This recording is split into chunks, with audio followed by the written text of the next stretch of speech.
as we look around the club, and it's the same everywhere in the world that we go, we're seeing players that play points, but they make so many mistakes off the return, and they've lost the point before they've got in it even. I think a big part of that is technique, and it's mainly the side glass, isn't it, that we're talking about. They struggle to recognise when they should play off the side glass, but I think it's also understanding what are they trying to do off that return. Many players have come from tennis where, for example, on a second serve, you might try and be attacking, or you try and, take something advantage, clever. yeah, with the ball, but actually in paddle it's very different, isn't it? Yeah, and it's like you say, with the side glass, it's, they are misjudging what they're doing. So in this video, we're going to give 7 tips on how you can improve your paddle return.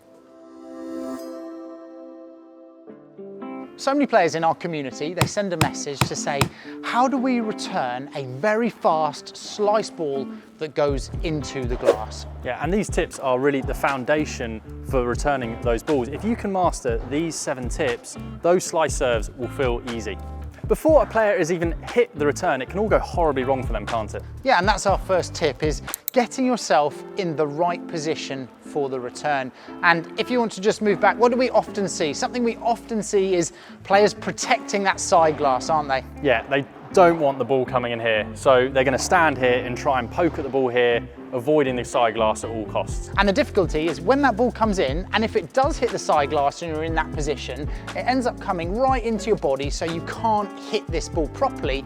And the other difficulty is that you can't really half volley a ball that bounces in this area. You end up scooping it up and making a mistake, or giving your opponents an easy ball. So it's also not just being close to the side glass, but it's also being close to this service line, and you don't want to stand in front of the service line, but you want to be further back in the court so that when the ball comes and it rebounds off the glass, you've got space and time to play a proper shot. If you look at the pro players, they actually start their returning position quite far back. Yeah, so if we look at that on the court, your normal backcourt position is in line with that separation, or 1 step back from the service line, and here you want to be another step back so that you've got plenty of space for the ball to rebound so that you can swing. Once you're in the right return position, the second tip is around knowing where your opponent is starting to serve, because that might give you an indication of where they will hit the ball.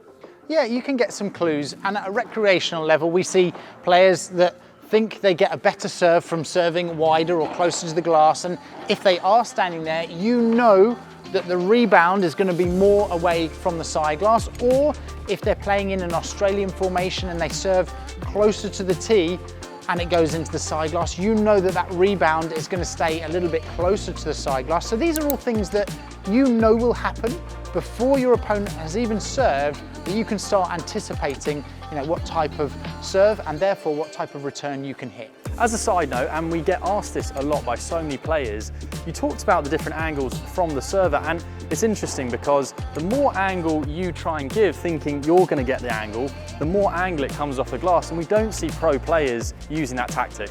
No, so many recreational players think they've got a really tricky, clever serve if they serve from the side, because they say, I've got a great angle or line into that glass, but actually it makes the return easier once your opponent understands the glass. So all the pros will either serve from the center, or they'll serve near that middle line, depending on Australian or normal formation, and that also helps with covering the court position. Tip number 3 is recognize your opponent's serving technique. And there are certain telltale signs that if your opponent steps up and they're starting with the racket down like this and they're going to hit like this, they can't hit a lot of slice on that ball, they can't keep it low. More than likely, it's going to be a bouncy serve. If they start with the racket here and you can see that they're going to brush round the ball, which we see a lot at the recreational level, then you know there's loads of side spin on that ball. And if it's on the right side, for a right-hander, it hugs the glass, and if it's on the left side, you know it's going to bounce away from the glass. And then if you see someone start in this position where it's going to bounce up and they come through like this, it's likely they could have a good serve with slice on, and therefore you know already what you can receive just by watching the action of your opponent. Tip number 4 is be aware of where your server has been serving throughout the match.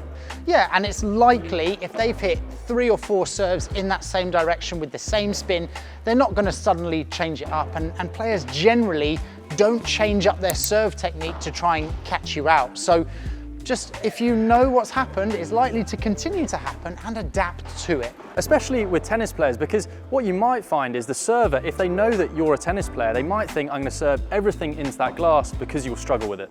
Yeah, so normally as a server you would do one thing. Either you hit something that you know your opponent finds difficult, or something that you're comfortable with serving, and maybe it's a combination of both. And so if a server is comfortable with a certain serve and you're aware as a returner, it's going to make it that much easier for you to return.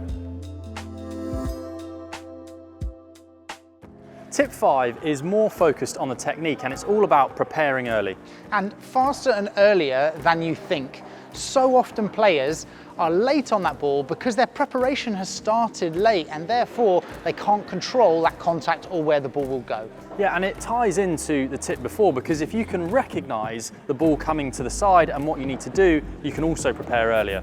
And I think one thing is that if you get back in the position here, Tom, and what we often see players doing, that ball comes in fast to that side glass, they prepare the racket to here, the ball comes off the glass, and then they do this last flicky preparation or hit at the end, and they have no time for it. So when that ball comes across, before the ball bounces on the ground, not the glass, on the ground, that will come off there. This racket should already be back with that bounce, and that way you'll have loads of time. You adjust your space, and it turns a difficult serve into an easy serve for you to return.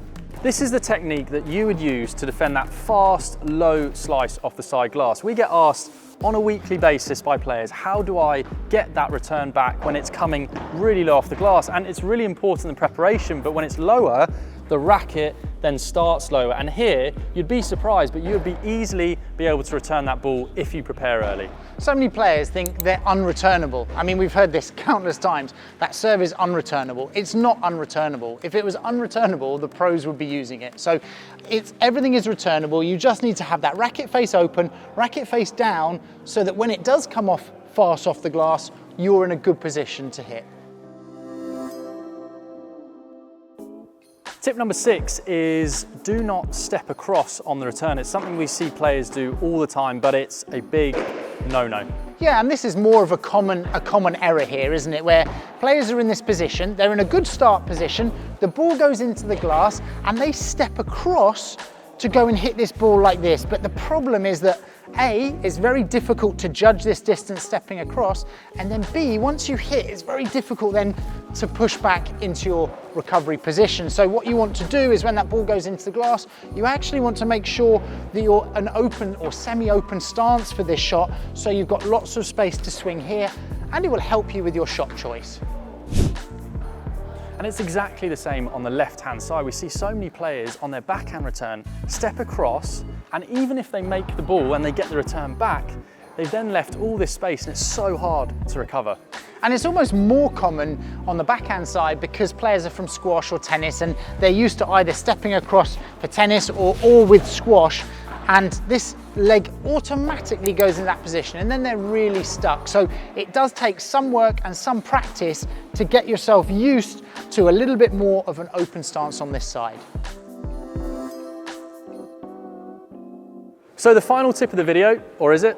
We've actually got a cheeky bonus after this one. Yeah. So this is tip number 7. Okay. Yeah. Tip number 7 is keep it simple and block it back. Yeah, often players make the mistake because they're trying to do something complicated. They're trying to hit a winner past their opponents or try and find a small angle down to the fence.